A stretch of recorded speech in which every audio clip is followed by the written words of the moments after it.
चलिए शुरुआत करेंगे पाक की नापाक हरकत से। पुंछ के दिगवार सेक्टर में पाकिस्तानी फौज ने बिलाइश्तियाल फायरिंग की है। पाकिस्तानी फौज गुज़िश्ता रात से ही हिंदुस्तानी चौकियों के साथ साथ एलओसी के करीबी गांव को भी निशाना बना रही है। पाकिस्तान ने पहले छोटे हथियारों से हमले किए और फिर मोर्टार दागे। मकामी अफराद का कहना है कि वो खेत में मकई और घास की कटाई कर रहे थे कि अचानक गोलीबारी शुरू हो गई, जिसके बाद इन्हें घरों में जाकर छुपना पड़ा। दिगवर में वक्फे से फायरिंग हो रही है, ताहम अभी तक इस गोलाबारी में किसी नुकसान की खबर नहीं है। कुछ चंद दिन से फायरिंग हो रही है। आज रात को बहुत ज्यादा फायरिंग हो रहा है। गाँव में लोग परेशान हैं, घास वगैरह काटना है, कोई मक्की काट रहे हैं। तो फैर होया बहुत रात, सुबह भी होया, तो हम खेती में काम करने जोगे भी नहीं। वहीं खेती में जो फसल है वहीं पड़ा हुआ है। जो फसल तो इस साल जोर हुआ, लेकिन पहले तो फैर बंद था तो हम काम करते थे, लेकिन आज तो हमारे को बाहर नहीं निकलने देते। क्या करें, सुबह शाम चल रहा है तो बड़ी परेशान हो जाए लोग। किस तरह खतरा आपको? पाकिस्तान में फैर खतरा है और क्या, ये फैर करने पारू दुश्मन ने फैर ना खतरा है। गाँव में गोलियां आनी है। हिजब कमांडर मन्नान वानी और इसके साथी की हलाकत के बाद आज कुपवाड़ा जिले में चौथे रोज भी हड़ताल रही। दुकानें और कारोबारी इदारे बंद रहे। इंतजामिया की जानिब से पूरे जिले में बंदिशें आयद रहीं। सड़कें वीरानी का मंजर पेश कर रही थीं। मन्नान वानी के आबाई इलाके टिकीपुरा में दिन भर ताज़ियती मजालिस का इनेकाद किया गया। उधर फोर्स ने कुपवाड़ा और दीगर इलाकों से आने वाले लोगों को लौलाब टिकीपुरा जाने की इजाजत नहीं दी। पूरे जिले में हालात को काबू में रखने के लिए फोर्सेस की भारी नफरी तैनात की गई थी। उधर लंगेट और हंदवाड़ा में भी हड़ताल रही। पूरे जिले में आज कोई बड़ा नाखुशगवार वाकया पेश नहीं आया। हिजब कमांडर मन्नान वानी के मारे जाने के बाद आज कुपवाड़ा जिले में चौथे रोज भी हड़ताल रही, जिसके नतीजे में कारोबारी इदारे और दुकानें बंद रहे। वहीं टिकीपुरा इलाके में दफा 144 का निफाज अमल में लाया गया था और वहां पर किसी भी शख्स को जाने की इजाजत नहीं दी जा रही थी। पिछले 3 रोज से लगातार मीडिया नुमाइंदों को टिकीपुरा जाने की इजाजत नहीं दी जा रही है, जबकि तालीमी इदारे पिछले 3 रोज से बंद हैं और इंटरनेट सर्विस भी ठप होकर रह गई है। याया सुल्तान, न्यूज़ 18 उर्दू, कुपवाड़ा। उधर मन्नान वानी की हलाकत के बाद अलीगढ़ में 3 कश्मीरी तलबा को मुअत्तल करने और 9 को नोटिस जारी करने के मामले पर आज श्रीनगर में अवामी इत्तेहाद पार्टी ने एहतजाज किया। इंजीनियर अब्दुल रशीद की क़यादत में एहतजाजी मार्च निकाला गया। अगरचे एहतजाजी लाल चौक जाना चाहते थे, ताहम इंजीनियर रशीद के मुताबिक पुलिस ने इन्हें वहां जाने से रोक दिया। उन्होंने बाद में अपनी रिहाइश से मार्च किया। पुलिस ने इन्हें आगे बढ़ने से रोक लिया और इंजीनियर रशीद को अपनी तहवील में ले लिया। इंजीनियर रशीद ने इल्जाम लगाया कि कश्मीरी तलबा को हरासा किया जा रहा है। उन्होंने कश्मीरी तलबा के खिलाफ जारी ऑर्डर को वापस लेने का मुतालबा किया। हमारी दिल्ली सरकार से, हिंदुस्तान से, बीजेपी गवर्नमेंट से ये गुजारिश है कि अलीगढ़ मुस्लिम यूनिवर्सिटी एक प्रेस्टिजियस इदारा है, उसकी शबीह को नाहक खराब मत कीजिए। आप अपना ऑर्डर रिवोक कर लीजिए। जिन 2 लड़कों के खिलाफ आपने सेडिशन चार्ज लगाए हैं उसको ख़त्म कर दीजिए। हम अलीगढ़ मुस्लिम यूनिवर्सिटी के तलबा के साथ इजहार यकजहती के लिए ये मार्च करने वाले थे। अब लाल चौक में उन्होंने नहीं जाने दिया। जम्मू कश्मीर बचाओ तहरीक के सदर अब्दुल गनी वकील का कहना है कि उन्होंने अलीगढ़ मुस्लिम यूनिवर्सिटी में कश्मीरी तलबा के मामले को रियासती गवर्नर के सामने उठाया। श्रीनगर में मीडिया से बात करते हुए अब्दुल गनी वकील ने कहा कि गवर्नर सत्यपाल मलिक के साथ मुलाकात के दौरान उन्होंने रियासत के बाहर कश्मीरी तलबा के साथ अपनाए जा रहे गलत रवैये का जिक्र किया। अब्दुल गनी वकील ने कहा कि गवर्नर ने इन्हें यकीन दिलाया कि वो उत्तर प्रदेश हुकूमत से बात करेंगे और कश्मीरी तलबा पर आयद करदा केस वापस लेने पर जोर देंगे।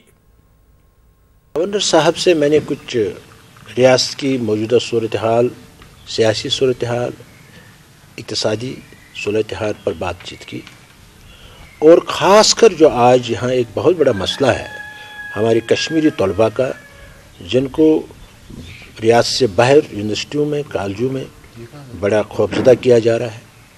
और ख़ासकर जो हाल ही में अलीगढ़ मुस्लिम यूनिवर्सिटी में एक एहतजाज के इल्ज़ाम में कुछ हमारे तलबा को मुअत्तल किया गया है यूनिवर्सिटी से और उनके खिलाफ सेडिशन केस दायर किया गया है और उन्होंने पहले ये मामला जो है यूपी गवर्नमेंट के साथ उठाया है और उन्होंने मुझे यकीन दिलाया कि, और मुझे लगा कि उन्होंने ये मसला संजीदगी से उठाया है और मुझे यकीन है। तामीर और तरक्की की रफ्तार को देखते हुए कुपवाड़ा जिला अनकरीब जम्मू कश्मीर समेत पूरे मुल्क में नंबर 1 जिला बन जाएगा। बारामूला कुपवाड़ा ट्रेन सर्विस की तामीर का मामला मरकजी सरकार के साथ उठाया जाएगा। इन बातों का इजहार कुपवाड़ा जिले के दौरे पर आए नीति आयोग के सीईओ अमिताभ कांत ने न्यूज 18 उर्दू के साथ खुसूसी बातचीत के दौरान किया। उन्होंने कहा कि जिस तरह से फंडिंग हो रही है, इससे ही तामीर और तरक्की का काम तेजी से हो रहा है। इनका कहना था कि यह जिला पहले ही एस्पायरेशनल जिले का दर्जा पा चुका है। नीति आयोग के सीईओ ने मिजहल हंदवाड़ा में कई तामीराती प्रोजेक्टों का जायजा लिया। उन्होंने डिप्टी कमिश्नर कुपवाड़ा खालिद जहांगीर के काम की सताइश की। उन्होंने कहा कि जिले के लिए मजीद फंड्स वागुजार किए जाएंगे। इनके हमरा principal secretary planning Rohit Kansal, secretary information Sarmat Hafeez और डिप्टी कमिश्नर कुपवाड़ा खालिद जहांगीर भी मौजूद रहे। ये बड़ी खुशी हुई, कुपवाड़ा में बहुत अच्छा काम हो रहा है, हेल्थ में, एग्रीकल्चर में, एजुकेशन में, ये सब मुझे देखने को मिला। मुझे बड़ी खुशी हुई कि कुपवाड़ा बड़ा डिफ़िकल्ट डिस्ट्रिक्ट है, बड़ा फैला हुआ डिस्ट्रिक्ट है, सड़कों की प्रॉब्लम, और बहुत अच्छा काम हो रहा है, डेवलपमेंट काम बहुत अच्छा काम हो रहा है। मैं डिस्ट्रिक्ट एडमिनिस्ट्रेशन के सारे ऑफिसर्स को मैं बधाई देता हूँ। ये लोग बड़े दिल से काम कर रहे हैं और बहुत अच्छा काम हो रहा है। और हम लोग का लक्ष्य है कि ये जो एस्पिरेशनल डिस्ट्रिक्ट प्रोग्राम है, जिसमें कुपवाड़ा एक एस्पिरेशनल डिस्ट्रिक्ट है, ये कश्मीर की सबसे अच्छी डिस्ट्रिक्ट निकले। पहले तो ये नंबर 1 डिस्ट्रिक्ट है कश्मीर में अगले 6 महीने में, और अगले 1.5 साल में ये इंडिया की नंबर 1 डिस्ट्रिक्ट है इन इंडिकेटर्स में। और ये बिल्कुल संभव है कि 1.5 साल में ये इंडिया की सबसे एक नंबर 1 डिस्ट्रिक्ट है डेवलपमेंट प्रोग्राम में। और उसके लिए जो सहायता होगी, जो मदद चाहिए होगी, हम लोग भारत सरकार से देंगे। डिस्ट्रिक्ट है लेकिन कई लैंग्वेजिंग प्रोजेक्ट्स ऐसे हैं जिनमें अभी फंडिंग नहीं हो पा रही, क्योंकि एक फ्रंटियर डिस्ट्रिक्ट माना जाता है। कई प्रोजेक्ट जो है बड़े बड़े पड़े हैं क्योंकि वही लैंग्वेजिंग है, उनमें फंडिंग नहीं हो पा रही। क्या वो हमने बात की है डीसी साहब से कि जो जो मदद होगी हम उनको, इन्होंने हमसे बात की है। जैसे सड़क का कार्यक्रम है, हॉर्टिकल्चर का, पानी का है, ये सब इश्यूज़ हम लोग इस पर कार्रवाई करेंगे और पूरी कार्रवाई करेंगे। कनेक्टिविटी के बारे में हम बात करेंगे, रोड कनेक्ट जिसमें हमारे ट्रेन सर्विस है बारामूला से कुपवाड़ा तक, थोड़ा सा काम उस पर क्या? नहीं, रोड तो मैं पूरी ठीक करवा दूंगा। रोड तो जो रोड पूरी ठीक करवा दूंगा। ट्रेन का मैं रेलवे बोर्ड से बात करूंगा। Deputy director health Jammu zone doctor Chandrashekhar ने डेंगू से बचने के लिए एहतियाती तदाबीर इख्तियार करने की लोगों से अपील की है। उन्होंने दावा किया कि गुज़िश्ता साल के मुकाबले रवां साल डेंगू के केसेस में कमी दर्ज की गई है। उन्होंने कहा कि इस साल जम्मू खित्ते में डेंगू के 56 केसेस मुस्बत पाए गए, जबकि गुज़िश्ता साल 307 मामले सामने आए थे। डॉक्टर चंद्रशेखर ने कहा कि 56 में से 9 मरीज ऐसे हैं जो रियासत के बाहर इस मर्ज में मुब्तला हुए हैं। उन्होंने कहा कि डेंगू से मुतासरा मरीजों की हालत मुस्तहकम है। उन्होंने लोगों को मशवरा दिया कि वो अपने गर्दोपेश, साफ सफाई का ख्याल रखें और सेहत बख्श ग़िज़ाओं का इस्तेमाल करें। सूबे की बात करें तो डेंगू के केसेस तो हैं, लेकिन पिछले साल की निस्बत ये 6 टाइम्स अभी तक जो लेस केसेस हैं। उसकी वजह ये है कि हमारे जम्मू डिवीज़न में जो हमने पहले से ही अरेंजमेंट कर रखे हैं और जो प्लान हमने जो बनाया है, एक्शन प्लान बनाया है, वो पिछले साल की निस्बत हमने जो हमारे लैकुने थे वो हमने उनको दूर करके और वो सहूलत को और अच्छा करके हमने बनाया है। और उसी का रिज़ल्ट है कि आज जो जहाँ केसेस जो हैं आज की डेट में जो है वो 56 केसेस जो हैं वो डेंगू के सारे डिस्ट्रिक्ट्स में जो है वो है। 1 जनवरी 18 से लेकर आज तक जो केसेस हैं वो इतने केसेस हैं। और इनमें हमने 700 टोटल जो हम बताएं तो 747 लोगों के सैंपल लिए हैं जिनको टेस्ट करने के लिए, और उनमें से 697 लोगों के टेस्ट किए हैं और 641 लोग जो वो नेगेटिव पाए गए हैं और उनमें सिर्फ 56 केसेस ही हमें पॉजिटिव जो हैं वो मिले हैं। और सारे केसेस जो हैं वो खतरे से बाहर हैं, घर पे हैं। हाँ भी पानी अभी बरसात के बाद इकट्ठा हुआ है या किसी कहीं भी जहाँ स्रोत हमें पानी का मिलता है वो पानी को वहाँ इकट्ठा ना होने दें। और ख़ास कर के जो घर के आगे पीछे अपने घरों के अंदर, घरों के बाहर जो है वो साफ़ सफाई रखें और अपने जिस्म को ढांप कर रखें। बीजेपी के रियासती नायब सदर सूफी मोहम्मद यूसुफ ने कहा है कि बल्दियाती इंतखाबात में बीजेपी की कारकर्दगी पार्टी के लिए इत्मीनान बख्श है। सूफी ने कहा कि अब इनकी जमात रियासत में पंचायती इंतखाबात पर पूरी तवज्जो मरकूज कर रही है। उन्होंने कहा कि पंचायती उम्मीदवारों की हिफाजत को मुमकिन बनाने के लिए सरकार हर तरह के इकदाम उठाएगी। अनंतनाग के खन्नाबल में पार्टी कारकुनों की एक मीटिंग से खिताब के बाद उन्होंने इन बातों का इजहार किया। मीटिंग में पार्टी के कई दीगर लीडरान ने भी शिरकत की। सूफी यूसुफ ने कहा कि कारकुनों को पंचायती इंतखाबात में पार्टी को जीत से हमकिनार करने में कलीदी रोल अदा करना होगा। बीजेपी के जीत को मानता हूं कि हमने पहली बार जो है यूएलबीज इलेक्शन में हिस्सा लिया है। मैं मुबारकबाद देना चाहूंगा आपकी वसादत से अवाम को कि ये जो यूएलबीज के इलेक्शन हैं ये आपके हित के लिए है, आपकी डेवलपमेंट के लिए है। हम चाहते हैं कि डेवलपमेंट हो, यहाँ उस गरीब की लैट्रिन बने, उस गरीब को घर मिले जिसको घर नहीं है। तो इसीलिए ये लोकल बॉडीज इलेक्शन जो है ये अवाम के लिए है, ये पब्लिक के लिए, ये किसी सियासत के लिए नहीं है। मुझे लगता है कि जब रियासती सरकार ने सोच लिया पंचायत इलेक्शन हम करेंगे, उनको उस पर भी नजर होगी कि सिक्योरिटी जो है वो किस तरह हम करेंगे। मुझे लगता है वो करेंगे और इंशाअल्लाह ताला कोई जो है परेशानी नहीं होगी।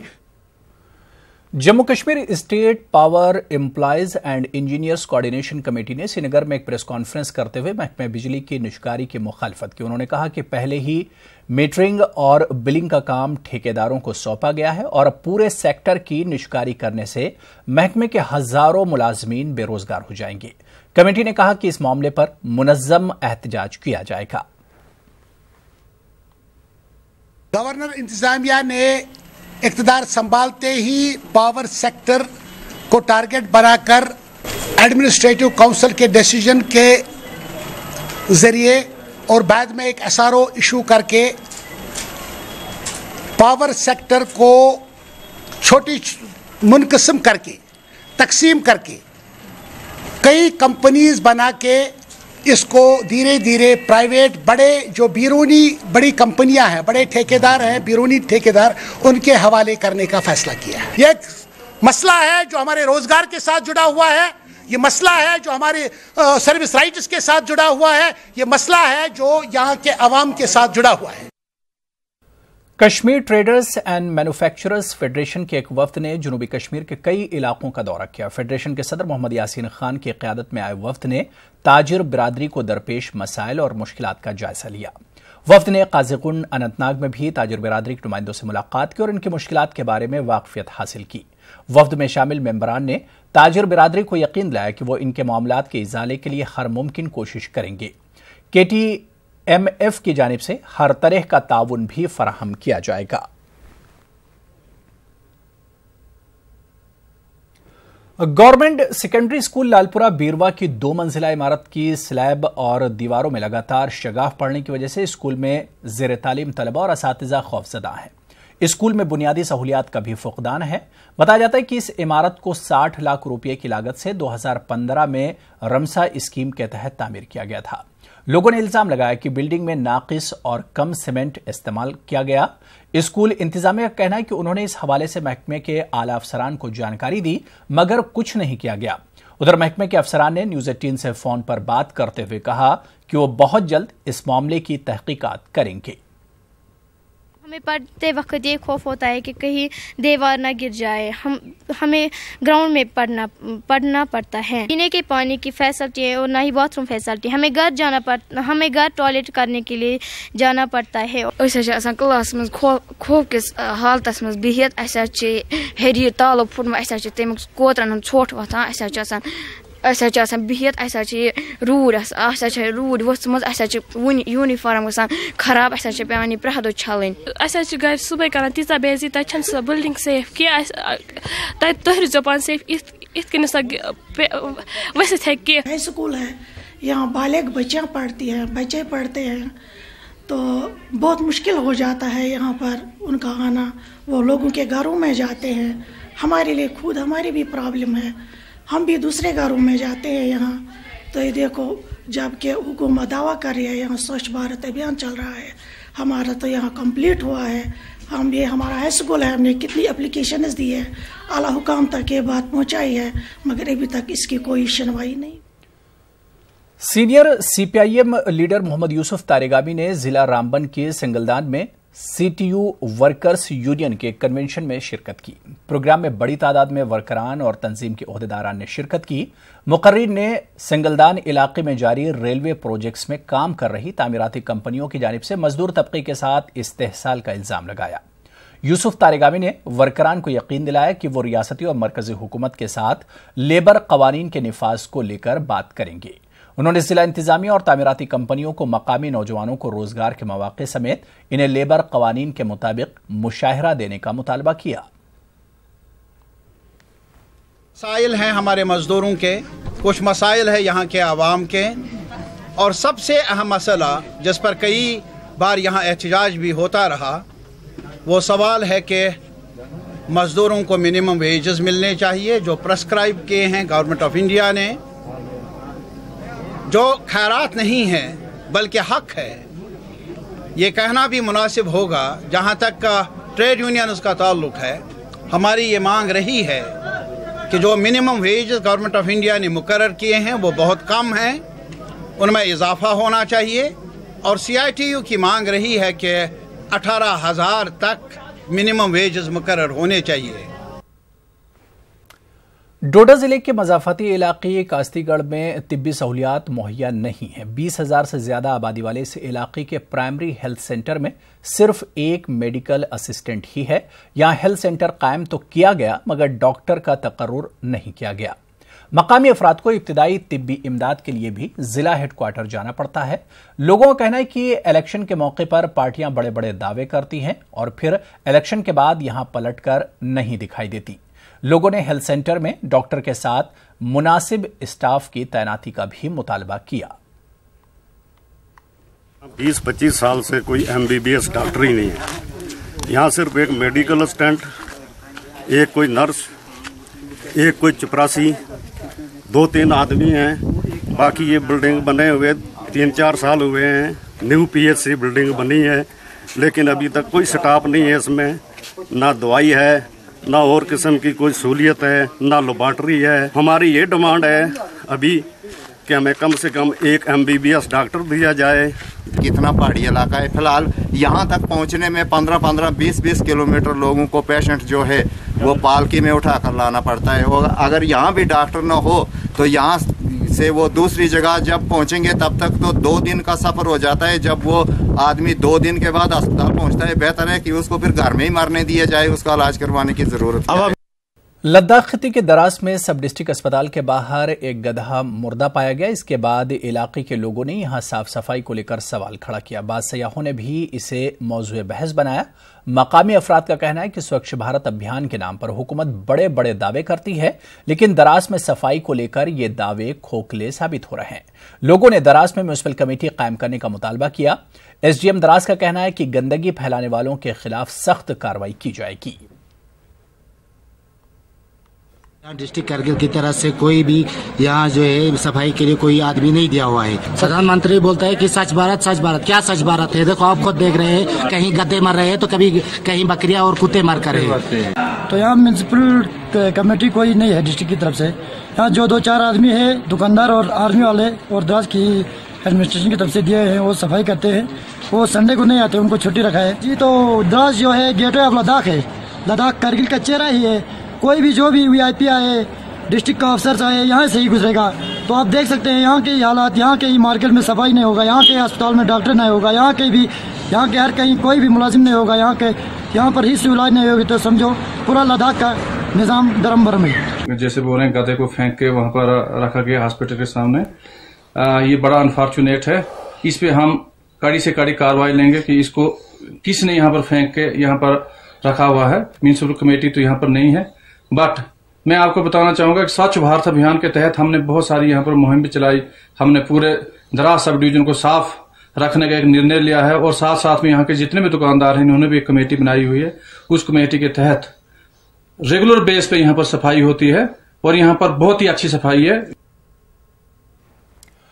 इंफॉर्मेशन टेक्नोलॉजी के दौर में जहां दुनिया सिमटकर लोगों के मोबाइल फोन में समा गई है और दुनिया के किसी भी हिस्से से वो राब्ते में है, मगर रिवायती सोशल स्प्रिज्म कम हो रही है। ऐसे में श्रीनगर में नौजवानों ने अपनी कहानियां सुनाने और सुनने के लिए आज एक प्रोग्राम मुनक्किद किया। इसमें कई लोगों ने अपनी कहानियां सुनाई। प्रोग्राम दिल्ली के 2 स्टूडेंट्स ने पिछले साल से शुरू किया है। अभी तक मुल्क के 70 शहरों में 120 से ज्यादा प्रोग्राम मुनक्किद किए गए हैं।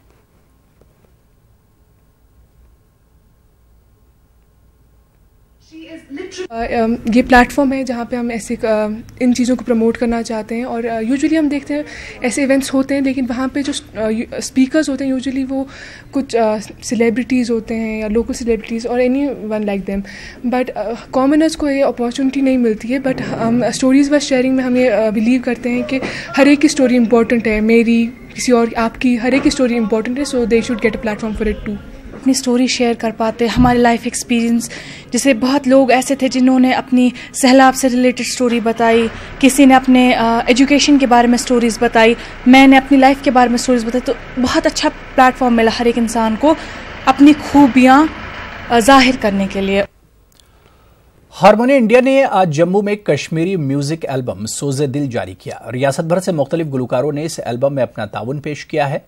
इनमें वहीद जिलानी, नीरजा पंडित, मुनीर अहमद मीर, सुषमा उता और सौरभ जडू शामिल हैं। बीएल कॉल दीप इस एल्बम के नगमानिगार हैं। मौसीकार सौरभ जडू ने कहा कि रिवायती और जदीद मौसीकी को शामिल करते हुए एल्बम सोज़े दिल तैयार किया गया है। ये एल्बम बेसिकली एक कंटेम्प्रेरी म्यूज़िक और हमारा जो कश्मीरी ट्रेडिशनल म्यूज़िक है उसका एक कॉम्बिनेशन है, जो कि एक नए तरीके का एक्सपेरिमेंटेशन है हमारे एक इस कश्मीरी म्यूज़िक के अंदर। ये एल्बम कश्मीरी एल्बम है सोज़े दिल, जिसका मैंने म्यूज़िक कंपोजिशन किया, म्यूज़िक अरेंजमेंट किया है। इसमें हमारे कश्मीर के कई उम्दा कलाकार हैं जिन्होंने अपनी आवाज़ से इसको सजाया है, जिसमें शाज़िया बशीर जी हैं, विभा सराफ हैं, वहीद जी हैं, मुनीर अहमद मीर हैं, सुषमा कला हैं और मेरा भी गाना है, महमीद सईद जी हैं। और इसका पोइट्री जो लिखा है वो श्री बीएल कॉल दीप साहब ने लिखा। कश्मीर एक्सीलेंस इंस्टीट्यूट की जानिब से आज परेपुर श्रीनगर में एक तकरीब मुनक्किद की गई। इस मौके पर इंस्टीट्यूट से कोचिंग हासिल करते हुए बेहतरीन नंबरात हासिल करने वाले तलबा की हौसला अफजाई की गई। मेहमान खुसूसी गवर्नर के मुशीर खुर्शीद अहमद गनाई और डायरेक्टर महकमे तालीम GN यतू के हाथों तलबा में अवार्ड तकसीम किए गए। तकरीब में उलियाए तलबा और मुख्तलिफ शोबों से ताल्लुक रखने वाली सरकर्दा शख्सियात ने भी शिरकत की। उन बच्चों को फैसिलिटेट करते हैं जो बच्चे क्वालिफाई कर पाते हैं, और उन बच्चों को एनकरेज करते हैं जो बच्चे रिपीट ड्रॉप होते हैं या जो क्वालिफाई नहीं कर पाते हैं। तो इस ज़मन में दोनों को बेनिफिट मिलता है कि पहला जो बच्चा क्वालिफाई नहीं कर पाता है उसको हम एक मैसेज देते हैं कि you have to be the next. तो ये हमारा मकसद होता है इस फंक्शन के लिए। अगरचे गुज़िश्ता रात पुंछ में पाकिस्तान की जानिब से फायरबंदी की खिलाफ वर्जी की गई, ताहम जिले में LOC पर पिछले 4-5 माह के दौरान ज्यादातर अमन और अमान बरकरार रहने से किसान काफी खुश नजर आ रहे हैं। LOC के आसपास के इलाकों जिनमें सलोत्री, झुलास, बलोनी, मेंढर, मनकोट, शाहपुर, सजवा, माल्टी, दिगवार के किसानों का कहना है कि LOC पर गोलीबारी न होने की वजह से इन्हें खेती बाड़ी का अच्छा मौका मिला। इस मर्तबा फसल जबरदस्त हुई है और इन दिनों वो अपनी फसल काट रहे हैं। किसानों ने कहा कि अगर मुस्तकिल तौर पर यहां अमन बरकरार रहेगा तो वो सुकून के साथ काश्तकारी कर सकते हैं। के ऊपर फायरिंग या जंगबंदी से ये फ़ायदा हुआ कि जितने भी किसान लोग मेरे समेत हैं वो बेफिक्र बॉर्डर के ऊपर जाते हैं, जहां अपनी फसलें, घास कटाई वगैरह का जो काम था बड़ा बेफिक्र होकर उन्होंने काटा और बड़े लोग मुतमईन हैं, पुरामन हैं और यही चाह रहे हैं कि भाई इसी तरह से अमन बहाल रहे दोनों मुल्कों का। फायरिंग के ज़रिए से भाई अपना बहुत नुकसान होता है, फसलों की देखभाल वक्त पर नहीं होती है, बिजाई है, उसकी गोडी है, ताली वगैरह वक्त पर नहीं हो सकती, और फिर ख़ास तौर पर जो कटाई का मौका आता है ऐसे मौके पर अगर फायरिंग चल रही हो तो बड़ा मुश्किल होता है फसल को संभालना, चूँकि वहाँ फसल का ही नहीं बल्कि जान का खतरा होता है। जैसे ज़मीनों में जब पाकिस्तान की तरफ से शेलिंग होती थी, लोग यहाँ टोटल के लिए ज़मीनों में जाते थे, यहाँ खेती बाड़ी के लिए यहाँ इतना कोई ज़िम्मेदारी का काम नहीं करते थे। जब अभी इतना अच्छा मोड़ रहा, लोगों ने यहाँ ज़िम्मेदारी का अच्छा काम किया, अच्छी मक्की शक्की काटा, बढ़िया फर्स्ट क्लास फसल है यहाँ पर। फिर इसके जैसे शीश फायर पहले रहा था, ऐसा मोल लगा कि जैसे मतलब यहाँ फायरिंग शायरिंग के मतलब अच्छा रहा मोल, मतलब फर्स्ट क्लास मक्की लोगों ने काटी। काटा, फसल भी अच्छा, अभी गेहूं का टाइम आ गया, लोग मक्की काट रहे हैं, अगला फसल के लिए तैयारी कर रहे हैं, अच्छा रहा इस बार। नौजवान यूनुस ऋषि ने 130 किलोमीटर दौड़ लगाकर कश्मीर में एक नया रिकॉर्ड कायम करने का दावा किया है। यूनुस ने संगम से जवाहर टनल और जवाहर टनल से कपरन और कपरन से वेरीनाग तक मुसलसल दौड़ लगाकर हर किसी को हैरान किया है। यूनुस ने संगम से जवाहर टनल तक ये दौड़ 4 घंटे और 20 मिनट में मुकम्मल की है। इस दौरान ग्रेटर वेरीनाग सिविल सोसाइटी ने यासिर का मुख्तलिफ पड़ाव पर हौसला बढ़ाकर इसका इस्तकबाल किया। यासिर के मुताबिक इस दौड़ का मकसद नौजवानों के लिए एक पैगाम है कि अपनी सलाहियतों को उभारने के लिए वो वक्त और मौके के इंतजार में न रहें। उन्होंने कहा कि वो बचपन से ही एथलेटिक्स में अपना नाम कमाने के लिए कोशिश कर रहे हैं, लेकिन सरकार और दीगर मुतालिकीन की जानिब से इन्हें कभी भी प्लेटफॉर्म मुहैया नहीं हो पाया। यूथ को दिखाना चाहता हूँ एक जो फिजिकली फिट होता है वो कुछ भी कर सकता है। अभी मैं संगम से आ रहा हूँ, मुझे जाना है कपरन सरवल और सरवल से वापस आना है मुझे वेरीनाग तक। ये कुल मिलाकर 130 किलोमीटर बनता है, चूँकि यहाँ का रिकॉर्ड जो है 110 किलोमीटर। और मैंने अपने आप से मशवरा भी किया है, मैं इंशाल्लाह उसका रिकॉर्ड तोड़ूंगा और इंशाल्लाह आज ये रिकॉर्ड तोड़ दिया इंशाल्लाह। सरकार कोई मेरे समय आता ही नहीं। यहाँ की जो वेरीनाग की ग्रेटर वेरीनाग सिविल सोसाइटी है, इसी की वजह से मैं अभी इन्होंने मुझे स्पॉन्सर किया है। अभी आज तक मेरे सामने कोई आया नहीं। फौज की 23 आरआर की जानिब से 3 रोजा पीर पंचाल रेसलिंग लीग की इख्तितामी तकरीब पुलिस लाइन रामबन में मुनक्किद की गई। सद्भावना के तहत मुनक्किदा रेसलिंग लीग की इख्तितामी तकरीब पर मेहमान खुसूसी ओलंपिक मेडलिस्ट रमेश गुलिया रहे। फौज के आला अफसरान समेत पुलिस और सिविल इंतजामिया के अफसरान ने भी शिरकत की। खित्ते पीर पंचाल के खिलाड़ियों ने बेहतरीन खेल का मुजाहरा किया। जीतने वाली टीम को ट्रॉफी और नकद इनाम से नवाजा गया। नौजवानों ने फौज की इस काविश का शुक्रिया अदा किया। रमेश गुलिया ने भी फौज के इस कदम की सताइश की। हम इंडिया आर्मी का शुक्रिया अदा करते हैं जो पहाड़ी इलाकों में दंगल ये कंपटीशन करवाया, और हमारे लड़के जो नए सीखने के लिए मिलता है हमें कुछ।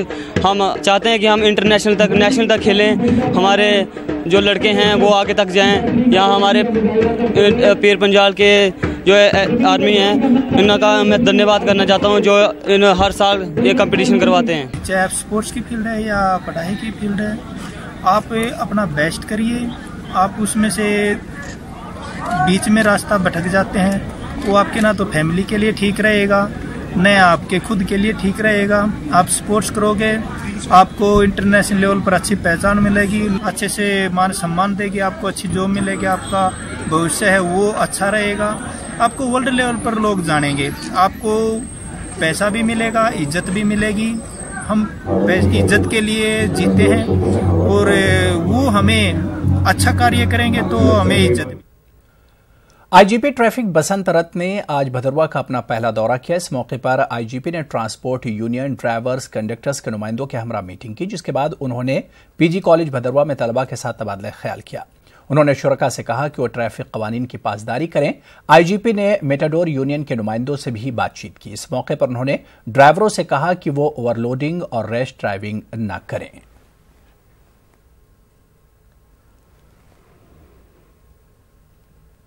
मागाम में अंजुमन शरई शियायान की जानिब से शोहदाए करबला की याद में एक मजलिस हुसैनी का इनेकाद किया गया। मजलिस हुसैनी के बाद जुलजनाह और अलम शरीफ भी बरामद हुए।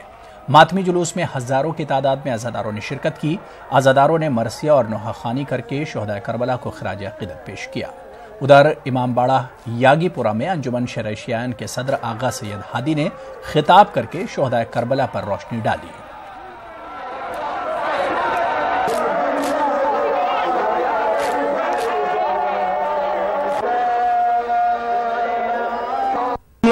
उस मजलूम को याद कर रहे, उस मजलूमियत को याद कर रहे, उस शहादत को याद कर रहे जो आज से 1400 साल पहले करबला में यजीदियत की ओर से दहशतगर्दी हुई है, उसकी मजम्मत करने के लिए यहाँ पर जमा हुए हैं। आलमी इंसानियत के लिए एक ऐसा दर्ज दे, उनके लिए एक ऐसा लोहे अमल कायम करे जो रहती दुनिया तक कायम रहे। वो लोहे अमल क्या है? उखुवत, बरादरी, यगानगत, आपसी मोहब्बत, भाईचारा, अमन, हर सो इसका बोलबाला हो। बोलो इमाम हुसैन अलैहिस्सलाम ने इसीलिए अपनी जान का नजराना पेश किया। उधर कारवान अदब की जानिब से गांदरबल के डब में हुसैनी मुशायरे का इनेकाद किया गया। शायर व कलमकार फैयाज तिलगामी ने मुशायरे की सदारत की। कारवान अदब के सदर अख्तर मंसूर ने इफ्तिताही कलिमात पेश किए। शहनाज रशीद और रशीद जौहर के अलावा वादी के मुख्तलिफ इलाकों से आए सरकर्दा शोरा ने अपना कलाम पेश किया और शोहदाए करबला को खिराज अकीदत पेश किया।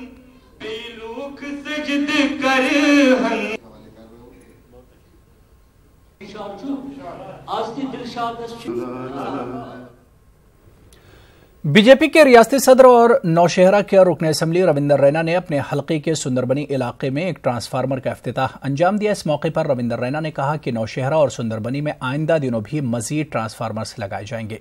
ट्रांसफार्मर की तनसीब पर यहां के लोगों ने रुकन असम्बली और वजीर आजम का शुक्रिया अदा किया।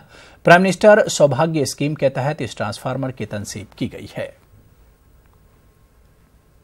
6.3 MVA का, इससे पहले वहां 2.1 MVA का था और अब वहां 3 गुना बढ़ाकर 6.3 MVA का बिजली का ट्रांसफार्मर हमने कर दिया।